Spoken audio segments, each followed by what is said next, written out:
What's up guys, it's Drac, and let's talk about half-length darts. Let's do a full dart comparison video because there have been some rumors running around in the hobby, and honestly, I've experienced all ends of this, and I think that it's time to do some not quite as scientific as last time, but relatively easy to understand and follow tests. So, half-length darts. We've been using them for over a decade in the NIC space. We call them Steffens. We've done everything from BBs with glue domes and washers with felt heads and all sorts of stuff. But the length has always more or less been the same. Southeast slugs are made of foam backer rod, a washer, a little bit of hot glue, some burned hole in there, and then of course a felt tip. Those are Captain Slug's kind of take on the G. Wouldn't it be great if we weren't hitting each other with fishing weights and glue domes kind of thing. Now, I've nerfed in Canada, so I'm a big fan of domes. But recently we've had a lot of different developments in dart space in terms of the Chinese knockoffs have gotten really good. And here in the States domestically, you can buy 200 of these for $10. So these darts are already 5 cents a pop. Now, the issue is that they don't help us in that half-length space. I'm a huge fan of half-length darts. In fact, I'm a huge fan of these magazines. These magazines come from foamblast.com. Super affordable, super great, good springs. These are the Worker brand half-length magazines. Now, I like these a lot. They're fired out of 2 premier blasters in the pistol-y space right now, and then a lot of other things are adapting and using them. I can't wait to see a Talon version Saber. Lots and lots of stuff going on in the space. But what I want to talk about is what's inside them. So you'll note I've created something, and by I've created it, I mean the community has been cutting down full-length darts forever.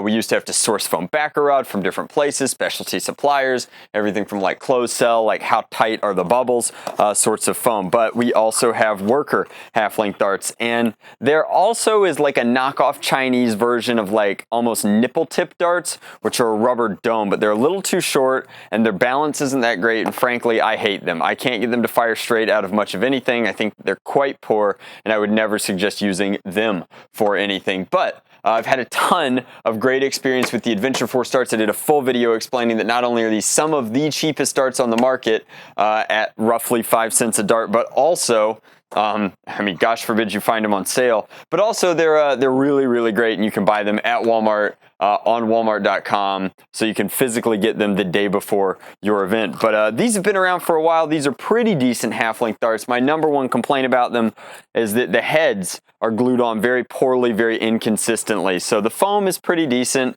I have no issues with the writing. The tips are pretty good, but the actual connection point is quite poor and leads to some inconsistencies. That said, these are relatively cheap. So 2 primary places to buy them. There's a ton of different shell subsidiary fake websites that distribute for Worker. That's everything from NF Strike, Worker Kit, Worker Mod, blah blah blah blah blah blah blah, Lightake. All of those sell these same products, and they are a major distributor of Worker stuff. The best price I could find on their website as of Wednesday the 15th of June is I found one that was, I think, roughly $18 for roughly 150 darts. And then if you break that down, that was their best quantity thing, and it was 9 cents a dart. And then there's no sense in ever buying from them because Luke over at outofdarts.com has boxes of 50 for $4.50 a box. That's 9 cents a dart again. So I think that they're a little bit more expensive at almost twice the price, but you don't have to cut them down. So I've seen some people talking about how incredibly accurate these Dart Zone darts are through flywheelers when cut down, but they have to do everything for me. So we have our FDL Wii that we just finished over here, and we're going to test that. We're going to put a few over the chronograph to make sure that our velocities are roughly the same. So we're going to do 5 over the chronograph, then 10 from the same position fired by me, so user error is intrinsic at this head over here. We're going to go ahead and call her Cat, but she's sitting over there, and hopefully she won't dodge any of these shots. So we'll know roughly how accurate these are with 10 shots. So each of these has 15 in it. These are cut down Dart Zone darts, and then these are the standard Worker darts we've come to know and tolerate. So we're going to go ahead and fire a few of these. Let's do 5 over the chronograph first. Right, ready? 107, 111, 105, 106, and duplicate 106. So quite consistent. there with the worker darts. Now, supposedly the sacrifice that you're making is you're going to get slightly lower FPS out of this, but slightly higher accuracy. So let's see if that holds true to form. This is going to be 5 dart zone darts. Well, that was awful. 43, 104, 50. Ooh, okay, so we're figuring out that at least in springers, or at least in this barrel combination, you can see here the reason we're getting some very poor shots is that the dart head is a little too thick and it's rolling over there. So that's not ideal, and will probably have a severe effect on our springer accuracy. So yeah, 48. Not awesome. And I think honestly there's no sense in even doing the accuracy test out of a springer, because that's clearly a problem, at least out of this barreling type, and I don't see a solution to that. So I've got a few of these in my pocket. We can kind of take a look here, and it does appear that the glue on these is amazing.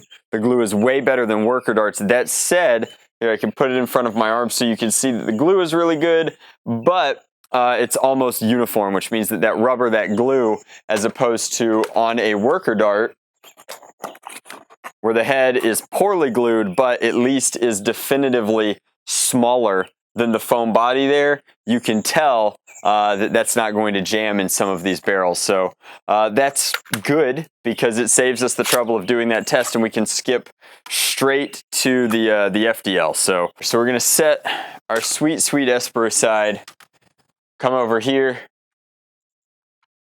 power up our FDL.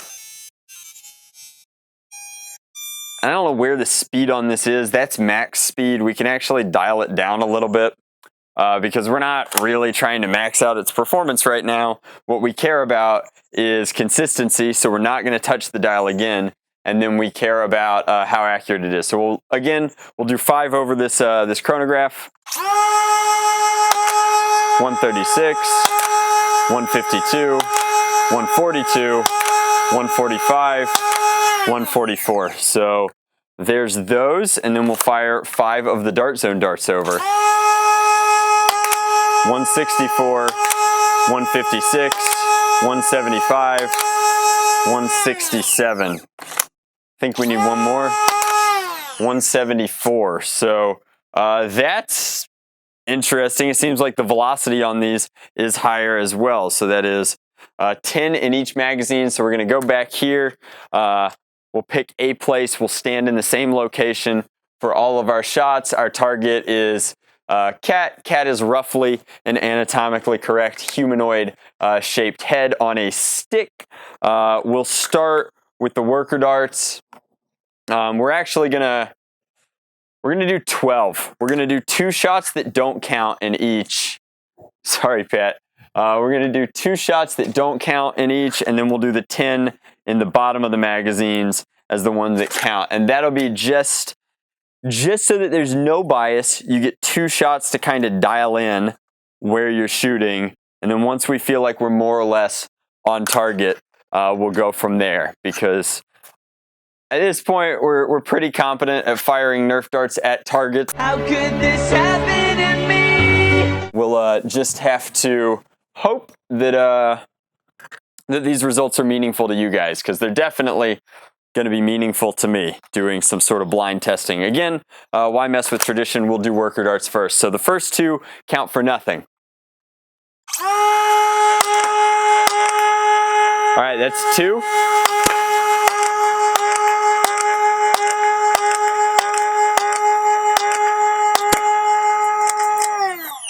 All right, that was 2 definitive hits. The spread was everything from 3 to 4 inches away, and we blew the tips off of 2 of the darts. I don't think we're going to blow the tips off of any of these, but that's 2 confirmed hits. I don't even think we need to put the hit marker in.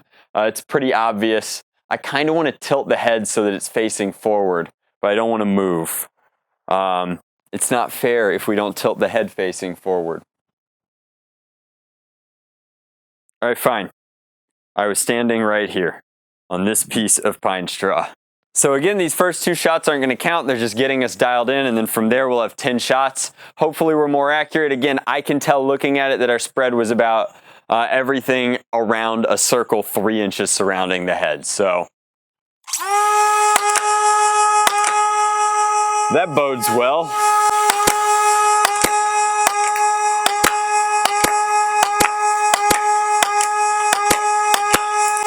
I'm never using anything but these again.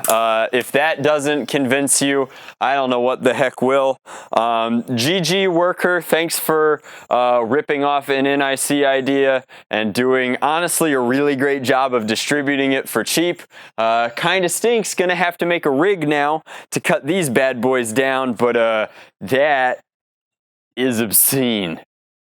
What was that, 8? I stopped counting. I stopped caring. All of our misses with worker darts were hits with our Dart Zone darts. Dart Zone darts are the truth, boys. Much love, Nerf on track out.